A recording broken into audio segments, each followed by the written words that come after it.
Today we'll be talking about independence and being independent as a concept in business. Based on our history, we'll show you what it takes to be independent, how it sucks sometimes to be independent, and what is the reward if you remain independent.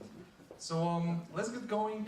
I'll maybe start with a brief introduction, why we are doing what we are doing and how it all started. I started in '94 right out of high school with a high school bench friend, Michal. We started a company distributing and publishing games in Poland. It sounds very big, like distributing, publishing. You imagine an army of people. There were just two of us in one room, which we got for free from a guy. And we started importing CD-ROMs, hence the name Projekt. It all started because of passion for games. We're avid gamers. And we're linking business with pleasure. Pretty much for the first 2 years of running the business, we're heavily playing and practically finishing every single game we were importing. That was, we had access to the new stuff. That was really cool back then. We still have access, we have a little bit less time now. Some blast from the past, isn't it cute, eh? As you see, I'm the serious businessman on the right. I was dressing up because my major problem or complex was that I was not looking like a serious guy. And actually some people were treating us like kids. In the business. Right now I try to dress more relaxed because I feel old and I want to seem younger, so hence the t-shirt. Michal is the guy on the right. That's actually 4 or 5 years down the line after we started the company in one of the expos. We were the first company in Poland to really localize games to Polish, to employ big name actors and to broaden the games and bring them to the more mass audience. Our main problem back in the day was piracy, so we're not really competing against other companies, but the flea markets all around Poland and the huge flea market in Warsaw. So our goal was always, how can we convince gamers to buy games instead of copying them? And actually, Michal, do you recall these boxes in the upper right corner? I do. It was a huge box with Baldur's Gate, the first one back in 1996. That was actually a big stepping stone for the company at that time. Actually, I'll tell you why. Yeah, Baldur's Gate is very important in our history. Come back to it. This is our first ad. That's how you do really serious... Proper marketing. Serious marketing. The tagline, let me translate. The most interesting PC CD-ROMs at the lowest prices. So, good quality, low prices. Important. I'm still wondering why our opening hours were from 10 to 4. We're probably playing afterwards. Probably lazy. Thank you, Michal. Thank you, Michal. No, we're playing. Okay, so these are our beginnings. Distribution company, publishing, and I never want to say business, but we're really learning this way, learning the ropes, how to sell games. What helped us a lot in understanding how we can sell our own game. Because our passion, our dream was always to make our own game, hence to the Projekt, the studio which we started in 2002 and started working on a small project called The Witcher, over 100 hours of gameplay, which took us only 5 years and make us on the edge of bankruptcy a couple of times during this process. We thought it's way easier. Here actually, again, a blast from the past. When we started the company, the development unit to the Projekt, just a few people, and we were kind enough to give them a space in our warehouse. So they didn't have a real office, they were in warehouse. You can see some inspirations on the walls, Warcraft, Knights of the Old Republic. Here's Michal, the co-founder. The guy in the back here is actually Adam Badowski, at that time the lead art guy, right now the head of the studio, and the guy behind Witcher 2 and Witcher 3 right now in Cyberpunk. Office looks slightly different right now. We don't have CRT monitors anymore. Yeah, and it's not in the warehouse anymore. Okay, what we delivered so far, Witcher 1 and Enhanced Edition, I hope at least some of you are familiar with these boxes. I mean, you have legal copies of the game. Yeah. Thank you, okay. So Witcher 1, Witcher 1 Enhanced Edition, originally developed on BioWare Aurora technology. We'll be talking about it today. And then Witcher 2 initially launched for PC, and then in an enhanced edition coming to PC and Xbox 360. 7 million sold worldwide, highly critically acclaimed. I really think it went well. We'll be talking about it today. But let's watch a quick video recapping all that.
Witcher 2 still looks kind of cool, but Witcher 3 does look way better. Okay, coming back to the main topic of our talk, so you know who we are now, at least a little bit of it. We're talking about why we believe being independent is the right way. This is the right way for us. I'm not saying that's the only approach to business, but that's our recipe. First, let's start what the Projekt is really about, and I think it's a very important foundation of independence, because if you know what you're after, you know what you'll be really fighting for. And maybe when we started the game development of The Witcher, it wasn't so clear and so nicely laid out, but we really knew that we want to make RPG games for the whole world. We want to make them really high quality, and we'll be focusing on mature audience and mature story. And of course, we're passionate about it, so it was kind of automatic. But this right now is our mantra. Whenever we think, if we're doing things right, if we think about a new project, if we think about certain parts of our business, we always look at this and see if we follow. Let's start with Witcher 1, and we'll be talking constantly about independence and our adventures in the world of games business. So, Michal, should we start with our own engine? If you look back in the day and really think about the decision of licensing Aurora engine from BioWare, was it a good one, or maybe we should have developed our own stuff? It was probably the only decision, to be honest. Looking back in 2002, we had no idea what the game development itself was, not to mention development of our own engine. Also, these were different times. There were no the choice of engines to choose from for an RPG game was almost non-existent, to be honest. Aurora was... For RPGs in particular, it's not much better these days. Aurora was what powered Neverwinter Nights back in the day, and this was the only choice, really. And there was no choice, for example, of more affordable stuff like nowadays, like Unity, for example. So I mean, on the recent scheme from Epic and Unreal and from Crytek on Crysis engine. So frankly speaking, had we decided to develop our own engine from the beginning, we would try to overachieve, and we would very likely fail and probably not even deliver the game in itself. So this was the foundation we really needed to begin with because of our lack of experience. It was incredibly hard to deliver the game without doing the engine, although frankly speaking, at the end of development, 90% of the technology in the so-called Aurora engine. But it gave us the benefit also, you know, BioWare, we befriended these guys when we localized the Baldur's Gate 1 and 2, and eventually they helped us with the marketing at the freeze in the early days, and also allowed us to put the powered by BioWare Aurora engine on the box, which gave us a little bit more of recognition in the US. It helps us a great deal, because you cannot forget that we started as a totally unknown bunch of guys from Poland, which some people didn't even know where it is, and working on a huge, ambitious RPG that will conquer the world. So BioWare really helped us a lot, and I think it was a good decision, despite the fact that we have to pay licensing fees. I strongly encourage people, focus on the game, focus on the gameplay, don't spend time on technology as much as you can, because sometimes you cannot do certain things. You have to Until you're ready to do that, of course, but we'll get to that. Okay, so starting from day one, because myself and Michal, when we started the company, we were dealing with other people's content. So we were distributing, we're publishing, we're pretty much a local publisher. We really learned how it is to deal with somebody else's property. And especially at the beginning, when the Polish market was small, we were free to do a lot of things. So we had totally different marketing campaigns on certain games. I still remember when we launched Fallout Tactics, and we had one of the best sales results across Europe because we used some clever ideas. But the more mature and the more developed the market was, the more they were taking the power away from us. So we had to follow very strict guidance.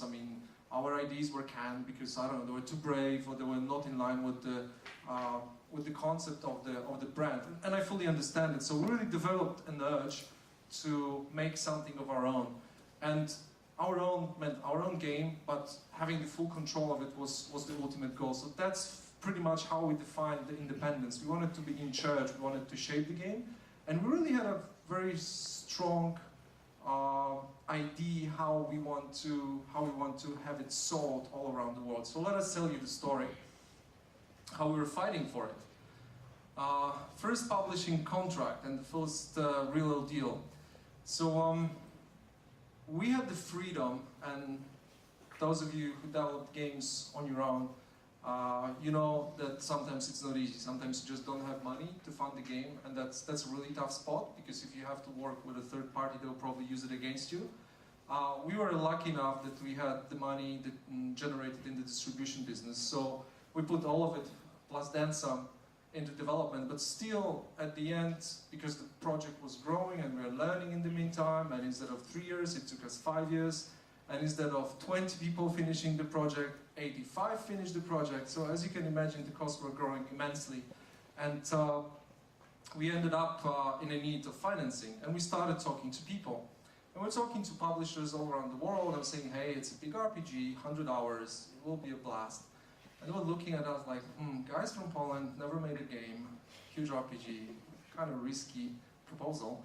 And we ended up signing with Atari. A lot of people, including Michal, were asking me afterwards, why Atari? So why Atari, Michal? Well, there's one thing I should probably add. Back in the day, you have to remember, these were like the mid-20s. There was not so much of digital distribution as is nowadays. So actually, in order to reach the consumers, Michal is saying it very nicely. Not so much. There was no digital distribution. Well, there was some, but it was so limited. You couldn't actually reach consumers without having the boxes sold on the shelves globally. So that's why we actually needed that. And why Atari? They had, first of all, actually pretty great experience with RPGs compared to the other players in the market at that time. And one other factor is that they were, in a way, easier, so to say, to negotiate things we were really keen about, because they were in a rather tricky spot for themselves. They were, frankly speaking, falling apart at that time. So we've chosen a great partner, Falling Apart one, and we are a great match because we're the newcomers with a huge RPG. So great match. You might laugh, but that's one of the reasons why we managed to keep the IP, because they really needed the content to fuel the machine, whatever they would call it. So okay, we negotiate the deal. We have the terms laid out. It's fine. We keep the IP. We have this and this business terms, royalties, etc. And then we come to the legal side of things, and they send us the draft of the agreement, and realize that the agreement pretty much says something totally different, and we'll be in slavery for the next 10 or 15 years, and we'll have no control or anything. And we're asking them, hey guys, I think it's a mistake. You sent us the wrong stuff, and they say, no, just sign. It's okay. It's going to be fine. Lucky enough, I prepared in advance. I found a good lawyer in the US, and we started negotiating the agreement. It took us 6 months. The legal bill was gigantic, but we managed to get what we wanted. So that's actually an actual example from the agreement. The first part says that we own the IP, characters, names, symbols, and other stuff, so we really are the owner. And the bottom line says that we really, really do. So, to put it in an easy way. And that was a great achievement, because back in the day, not many people, when they were not fully financing development, were able to save the IP. We did. Still, we financed probably 60-70% of the game ourselves. That's why it was possible. Just to be clear, we're not totally advising to find yourselves with almost micro companies. There was a little bit of lack in that. I thought you sort of did, Michal. Okay, so Michal, can you explain this one? Yeah, this is another interesting piece of that contract back then. Thing that sort of slipped through our fingers, and I think we didn't fully understand what it actually meant to us in the long run. And there's a lot of adventures after that actually came from this point. First negotiation, that pretty much means that when we have a new game, we have to come to Atari and first show it to them and discuss the business terms. If then we don't like these terms, we're actually free to go around and talk to other people. And if they give us better terms, we have to actually show these terms to Atari, and then they have what is called a right of last refusal, which means that if they say, okay, we give you exactly the same terms, the better ones, which you got from somebody else, you have to sign with us. There's no going around again and getting better. This is the moment when they say, okay, this is it, and you have to sign with us. So we thought this is a win-win, because hey, if we don't like the terms they're going to give us in the beginning, we're surely going to get better ones, and we're going to get those exactly from these people. It really looked very innocent back in the day, but ultimately we had a lot of trouble because of that, and we'll tell you about it in a moment. So, we released Witcher 1. It's a success. 88% of Metacritic for the enhanced edition, selling extremely well. And obviously, both we keep on hearing from a lot of media, from gamers, and from our partner from Atari that, wow, it would be great to have a console version. Wow, console version of The Witcher, we always wanted to have it, but the BioWare's Aurora engine, and here is the real disadvantage of such an inflexible one-platform technology, was not portable. I would say never, because everything is doable, but in terms of timeline and investment and resources needed, it will be years. So really delivering Witcher 1 on consoles 5 years after Witcher 1 on PC wouldn't make much sense, would it? So what we decided to do is we took Atari's advice and expertise, and we were in the driving seat, so we signed a really good agreement. They were financing the development of the console version, and we were supposed to find a partner. They recommended some, and we were on the hook for the money. So if anything would go wrong, and it did, then we would have to repay everything and be fully responsible. That's also part of the price of independence. You're really responsible for your own actions. So we signed up with the studio. It was a French studio in our favorite city of Lyon, and you will realize why. We have a lot of emotional attachment to this place. And we started working with them. First several months, they were working on the code. We didn't have much visibility. It looked fine, but the first deliverable didn't happen on time. Then we sent 5 people, then we sent 10 people from our team, then we sent 15 people from our team to support them. And they kept on delaying. And ultimately, there came a time that contractually we had to deliver to Atari a vertical slice. And the vertical slice accepted by them meant that a vertical slice is like a cutout of the final quality of a game. For those of you who are not familiar with the term, so we really had to have like a small part of the game in the final quality working on consoles. And at that time, I think we already had 20 people on board. We pushed it to the extreme because if Atari wouldn't have approved it, they would cancel the project and we'd have to refund them the money. We did that. It was presented at Atari's lineup meeting. All of the European offices were looking at it. It was applause. It was looking really pretty.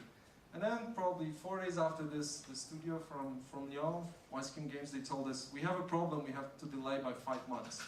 And we said, okay, it doesn't look too rosy. So actually the fall started. We came over to them with our key programmers and producers. We ran a thorough due diligence for a week. And I still remember the evening, it was like Thursday evening in a cafe in Lyon. Each of the people from the team that were on site doing the due diligence, they were summing up. So one's saying, okay, they'll be late a year. And the other say, no, a year and a half. The third one saying, they'll not finish it. So we canned the project. So we canned the project, we packed our stuff, we left Lyon actually the next day. And I think Iwinski Games, they were still believing we are kind of negotiating sometimes with them. But it was just totally unsure, first of all, when they will finish, and second, what was our main concern? It was less even the financial aspect. If there will be any quality in the product. What we realized afterwards, after canceling the project with them, is that the only reason for them to sign up with us was that another project which they were working on, namely Highlander for Eidos, was cancelled, and they were desperately looking for anybody to close the financial hole they had because of that. So they had people on the payroll, and they had to keep on paying them. So they just took a project, and they were, I think they were trying to do it, but they had no bloody clue how to do it. We cancelled the game, we informed Atari, and I got a very nice call from Phil Harrison, previously Sony, now Microsoft. He had a brief stint as president of Atari in Europe, or even Atari worldwide. And he called me and in a very nice British gentle voice said, Marcin, I'm terribly sorry, however, I have to send you a material breach notice, blah, blah, blah. So I said, okay, Phil, we failed, I accepted, send it over. And what it says, it's blah, blah, blah, you didn't deliver, and because blah, blah, blah, you didn't deliver, you have to pay us back X million of dollars. And we said, wow, it looks kind of tough. It was, as you see, 2009, so It's pretty much the crisis time. Our distribution business was not performing well at that time. And I mean, well, it's probably an understatement. A driver's seat started burning. Yeah. It would be nice to have a covering clause that, you know, if it goes bad, that Atari is on the hook for it, but it wasn't the case. So he said, okay, these guys can make us bankrupt now. We have to negotiate a deal with them. And funny enough, initially it was a lot of fear, but then it motivated us. And we remember once saying that if you owe a bank $100, you have a problem. But if you owe a bank a few $1 million, they share the problem with you. And they actually did. So me and Adam, our president, we flew over to New York to talk with Atari. And within a week, we managed to negotiate a deal. And the deal wasn't too bad. I'm kind of proud of this deal, really. So we gave them the rights for Witcher 2 PC, distribution rights, not publishing. So they just had a distribution fee. And we managed to keep all the digital distribution. And again, this means being independent, this means being creative. We tried to find the best way out of the situation we did. And actually, thanks to this, we made a lot of money on this product, and we paid the debt to Atari in full. So this was a second very important foundation of our independence as we moved on, and this was possible because digital distribution was not as significant also back in that time. It was already meaning something, but it was not that as huge as it is nowadays.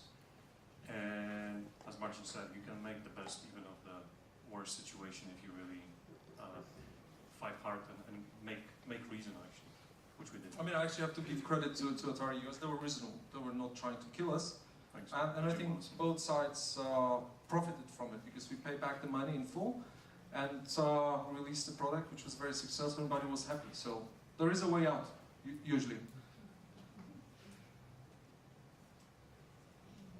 Okay, Michal, so we're saying that, you know, it's better to license technology, so why did we decide to do our own Red Engine? So Red Engine, that's a sort of interesting story. I mean, we really initially, we always wanted to have our own tech. I mean, after the experience we had with Aurora, which was great for reasons we mentioned, but it was also not our own. Marcin mentioned we had to rewrite like 90% of the code to make the game work the way we wanted it to work. So you would be never able to make anything for consoles. And there was an issue with the consoles as well. So we figured we need an engine, since there was nothing to really choose from for a proper RPG, what we believe was the case. We decided to develop something of our own, what was later called Red Engine, and we actually initially planned to release it with The Witcher 3, but then when we figured out if we really want to make a push with Witcher 2 and give it the quality we wanted to have, we have and to have it on consoles. Yeah, and have it on consoles. We had to run an extra mile and make it work on The Witcher 2, which essentially is what we did.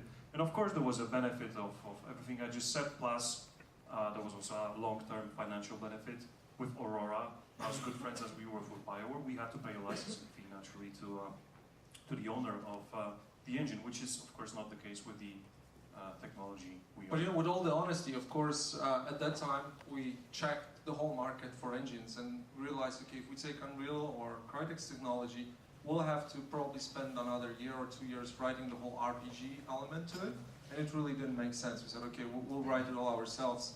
We're already quite experienced because we did it with Aurora, so we created our own tech, and it's definitely worthwhile because making Witcher 2 was way easier thanks to that, and making Witcher 3, it's really for us focusing on the gameplay, on the mechanics, and on the fun of the game, and not on building the tech, which obviously we are constantly improving, but it's very different improving than making it from the ground up. Okay, so let's continue our adventures with independence. Tech, I don't believe it's that essential. Independence, this is just if you can, it's worth to do it. For us, it was a good moment for various reasons. Some of them we mentioned, but it's not a necessity actually. Okay, so our adventures in courts and blessing in disguise. It's not a legal panel by far, but if you fight for your independence, you gotta fight it if you need to. This is an interesting story. If you recall that paragraph we showed you, that section of the agreement, first last negotiations, that's actually the beginning of that story, which was around the Witcher 2 X360 negotiations and release in Europe specifically. So what happened here was that Namco Bandai Namco, is actually what used to be Atari in Europe. Japanese company Bandai Namco bought the offices. Actually, it was same set of people, same offices. They just changed the people, so to say. So they also inherited the contract which we had, the one with that clause. So they came, of course, with a proposal for the Witcher 2 X360, which we actually thought was not exactly what we were expecting, which we told them were actually lowballing us. Lowballing us, totally. So, and they also said one thing to us, which kind of ticked us off, that you're never going to get a better proposal from anybody else. So, of course, we went out and decided to find somebody, and we found THQ, a company which we felt in a great shape, and they actually came back. I can see some of you are laughing for a reason, and they actually came back with a much better proposal to us, one which we liked, which we thought makes sense, and we decided to. They were such a believable partner, Michal. Very good. We decided to basically execute our last refusal option, which we consulted the lawyers how to do that and so on. So we showed the proposal to Namco Bandai. There was like a 30-day period through which they had to respond and say we match or we don't match. It seemed rather straightforward. What happened is for the 30 days there was really almost no communication between us and Namco Bandai. They really didn't almost say anything. Then last minute, like last day or 2 days before the whole thing ended, they sent us some terms.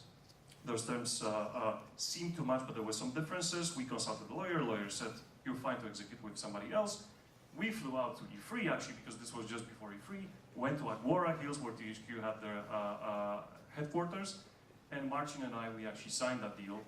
Oh boy, it was an expensive signature. Very expensive signature, probably the most. I actually remember that day very vividly, maybe because of what happened later on.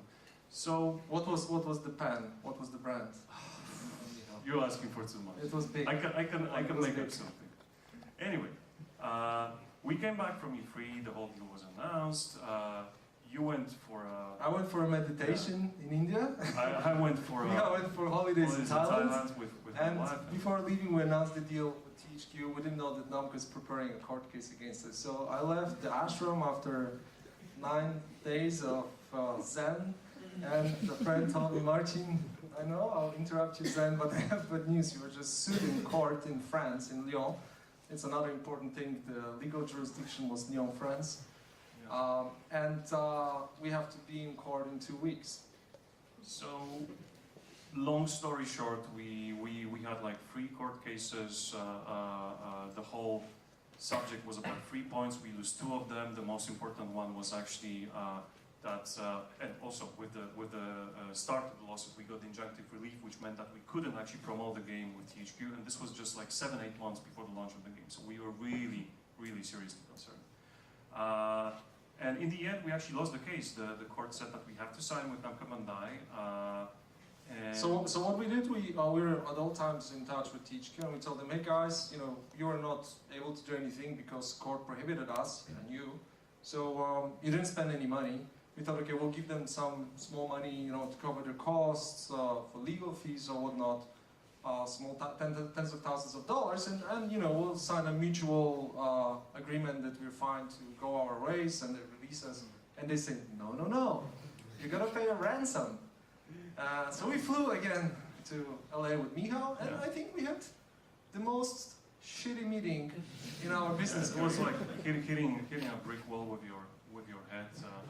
And the brick wall was holding a gun to our head. In a very gentleman, polite way, but basically some board members of THQ were pretty much telling us that if we don't pay, they're gonna destroy us in court. And the jurisdiction here was London, United Kingdom. And funny enough, we checked the costs, because we obviously checked it with the lawyers in the UK, and they told us, courts in the UK are expensive. For a commercial litigation, it's like at least £500,000. And we said, okay, I think we don't want to restart the whole thing.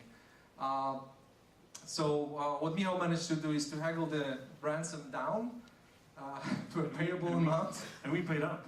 We eventually paid up, so we sort of lost double because we lost the money on the Namco Bandai case. We paid a lot, and then we had to pay money to THQ on top of that. But we at that point, we didn't really want to go into the second court battle because this was so close to the launch of The Witcher that the key priority for us was to start promoting the game and launch it. But all in all, I think karma our karma was good because, as you can see, THQ went bust.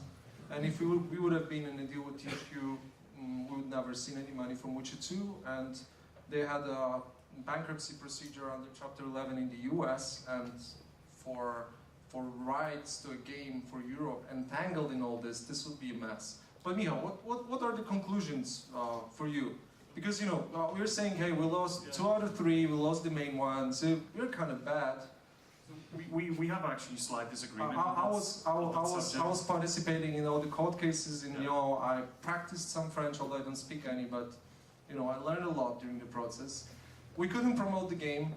Yes, but eventually I think the whole thing benefited us in a way that we stood up, we showed to our partners. Are we the top guys now, eh? No, that if we do believe in something, we're willing to actually, take on a battle, which is something that a lot of people, I think, would not do. So I think in that way, in setting up certain relationship level between us, that helped.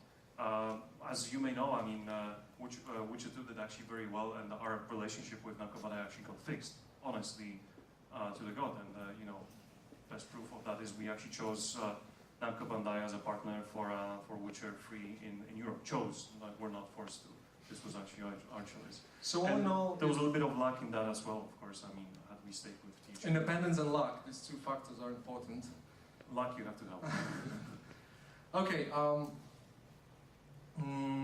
right now, a few words about creating an opportunity and then grabbing it. So that was Europe. For the US, on Witcher 2 and Xbox 360, Atari had options for it, but they were really pretty much winding down the retail business. So we thought, okay, X360, it's a solely retail product. We want to have it. It's very important for the US because PC was not that big there anymore, and we wanted to push it, but they were closing this part of business, letting people go. So we told them, hey guys, maybe we should make a deal that you will hand over the rights to somebody else, get a certain margin on that, and you will not have to bother with the distribution, while we'll have a partner who's strong in retail. And we proposed THQ, of course. Luckily THQ didn't give them too good offer, and they came back with Warner Brothers. So they came back with Warner Brothers, and we're like, oh geez, it's a gigantic company, we'll never make it. And on top of that, Atari, it was August, Atari told us that their condition is we have to have the deal done and dusted by end of September.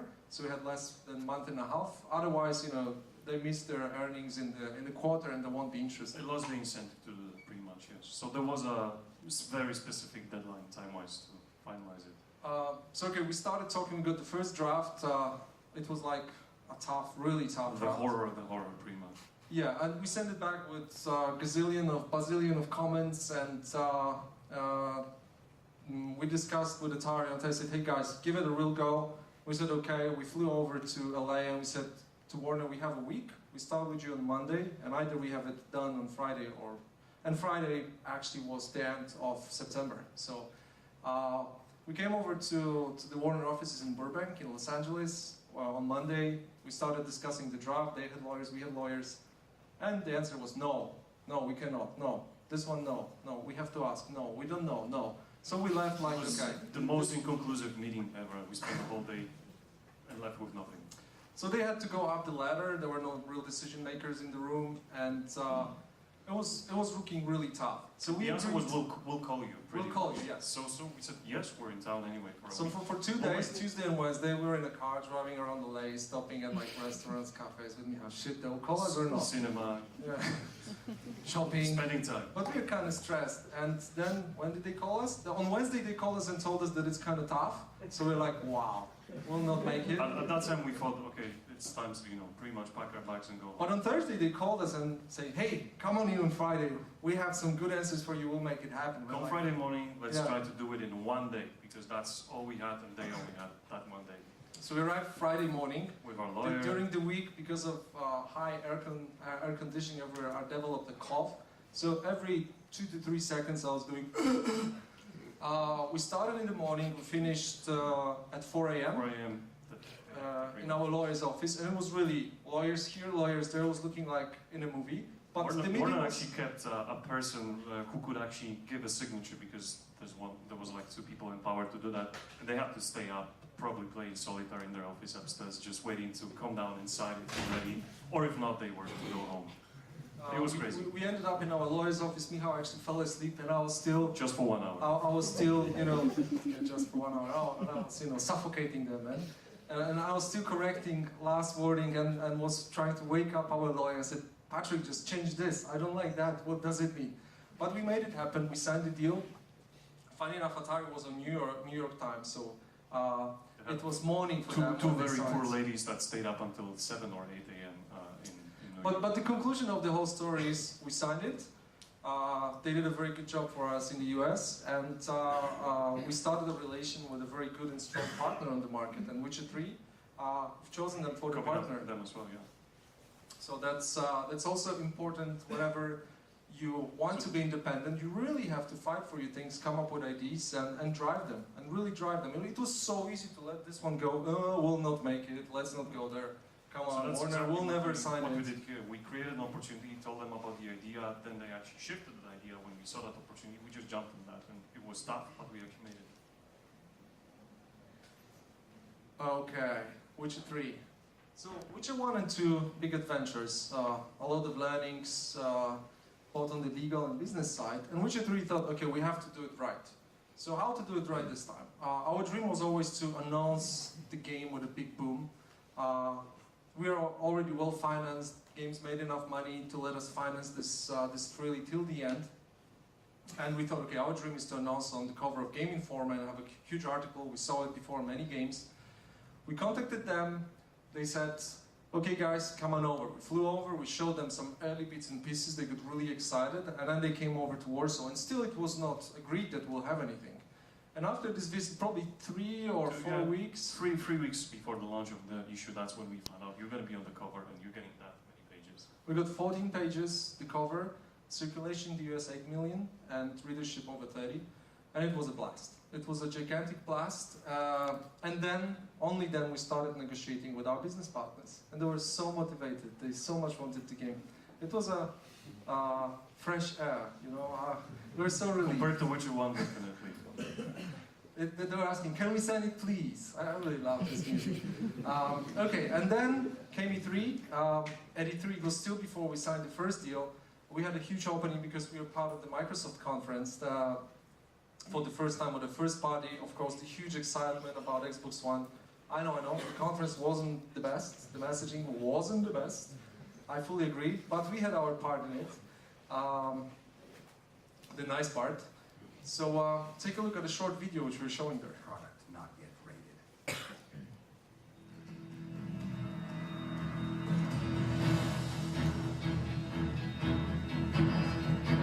6 months into the invasion, Nilfgaard's legions had pierced the heart of the northern realms. Behind them, blood-soaked fields, war-swept wastes. A lone wolf roamed these broken lands, a beast slayer, a whirlwind of rage and steel. They say he was a man obsessed, chasing memories, faces, scents. Yet amidst the chaos, he could only follow his heart.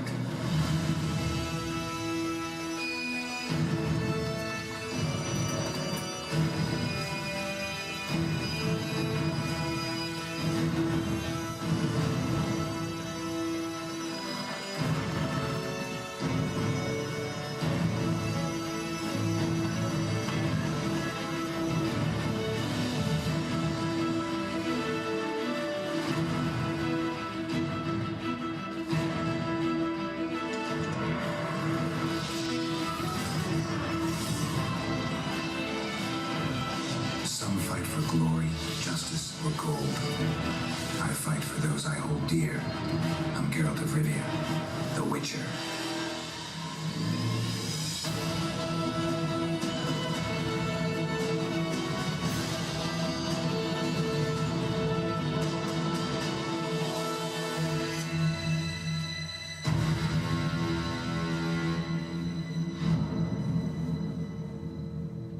Looks cool, doesn't it, eh? That was the first time we showed the gameplay.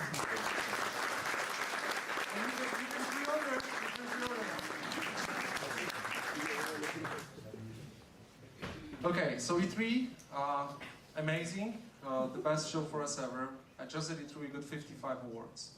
For Witcher 2, probably the best show of like 8 awards. So people like what they saw. We're showing 45 minutes of gameplay. Over 90 awards to date, all across the world and counting. So really great opening. And great motivation for our business partners, supporting our independence in this case. So I really think Witcher 3 is the right beginning, and I would like to do further games this way. And what's the morale? Yeah, what's the morale? Well, basically, you got to stick to your own path, you know, as you go. Had we given up the IP rights in the beginning, maybe it would be a different studio making the game, not us. And then Witcher 2, if it would have existed, would be definitely a different game than the one we have made. It's sometimes worth to, you know, pick up fights, even with a bigger partner, just to you know, prove a point. But choose your battle wisely. Michal is a real fighter. No, choose your battles wisely because of course. No, it's way I too just easy want to make one to small lose. digression here. Atari, I don't know, a year ago, they owe us some money. They went into Chapter 11, so protection against bankruptcy. And actually this time they owe us money. We were going through the whole proceeding, and at a certain point there was auction of their IPs, so intellectual properties. And I think Witcher could be one of them if we would have given the rights. And we definitely wouldn't be given. And they were this stuff. selling the big names like Total Annihilation, Roller Coaster Tycoon, actually they didn't sell it, Master of Orion and other stuff, Witcher could be one of them. So this could have happened if we wouldn't remain independent. And the most important thing really is you can create your own fate, you can shape it. Of course you cannot control everything, there's tons of things beyond your control, but you can influence it, you can help your luck. Luck is just saying things happen for no reason sometimes, but you do help what happens to you. Well, what is the reward? What could be the reward? I think it's freedom to do what you want, having a great team, things you want to work on. We've over 350 people, fantastic people, most of them game developers, 15 different nationalities. Well, I cannot complain about the market cap either. And 2007, 2008, it was very edgy. We didn't know if we'll make it. So if you fight, you win. Not always, but at least you have a chance for it. Thank you very much.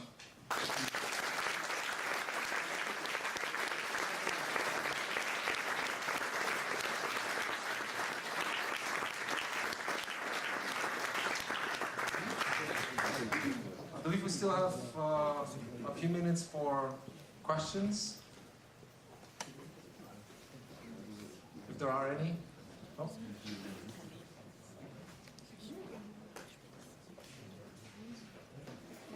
We can keep one microphone here.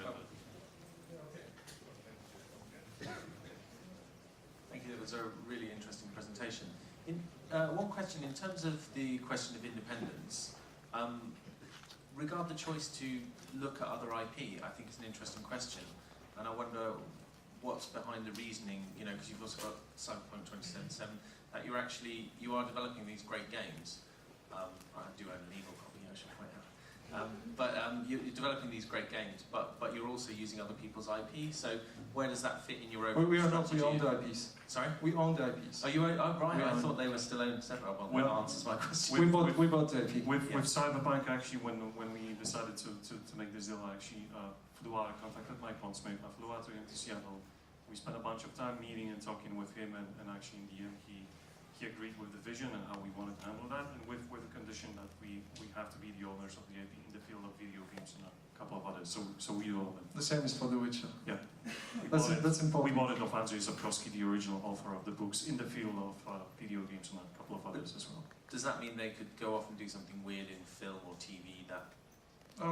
Actually, in terms of Witcher, yes. However, we own the name The Witcher. And So there could be a movie, but it couldn't be called The Witcher. that was a terrible movie before the games. And made it well, don't watch it. Thank you. Don't watch it. Don't watch it. We actually wanted to buy the rights and bury it. But that was the secret, honestly speaking. I think so. Any more questions? Or everything was so clear or dull that you are not asking?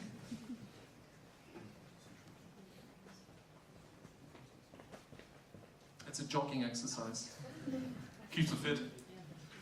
Quick question, how did you actually decide to go from kind of publishing, like your start with importing and translating games, to actually get a start and start with something like Witcher? I mean, that's not It's very a small simple. project. We started. Honestly, it's the whole answer. We started, and I will tell you honestly, we had no bloody clue what we were doing. But we started, and then it was going. And when you start something and you have a plan, then you try to do some things. We didn't know how to develop games. We teamed up with a guy who had some technology, which after a year happened to be a pile of crap. And it was a wasted year, but he hired some cool guys, and one of them is heading the studio now. So we're learning, we're finding the smartest people. And then after a year, we actually took full control. It was outside of Warsaw, so we moved it back to Warsaw. And we started being responsible. And when we started being responsible and dealing with the whole mess and trying to organize the way we thought it's good, we're just learning. It was constant iteration. So I think it took us probably 2.5, 3 years to organize the production well. And that was the toughest part. Because developing in itself, if you have talented people, is not that tough, but developing on time is an extremely challenging thing. And on quality as well. Time and quality.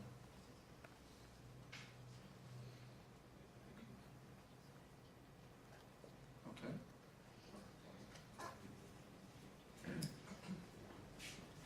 When you have a lot of success running a studio and your team grows, you also have the danger of your team leaving, because you can both, when you grow, things change. If you guys had to boil it down to one or two things you have done to hold cohesive teams together amidst all the chaos that comes with development, what would those one or two guidelines for studios be for not just growing, but also holding? That's a question from an expert, so a tough one. Okay. There's many things. So of course, generally people in every profession, they're happy when they come in the morning at work. They feel good. It's a nice and friendly atmosphere. They know what they are supposed to do. They are fairly treated and fairly judged on the work. And everything is clearly defined. It sounds extremely simple. It's very, very hard to make if you have a big studio. So I'm talking first about, obviously, the organizing and production aspect, and then about the feel aspect, that your superior cares about you.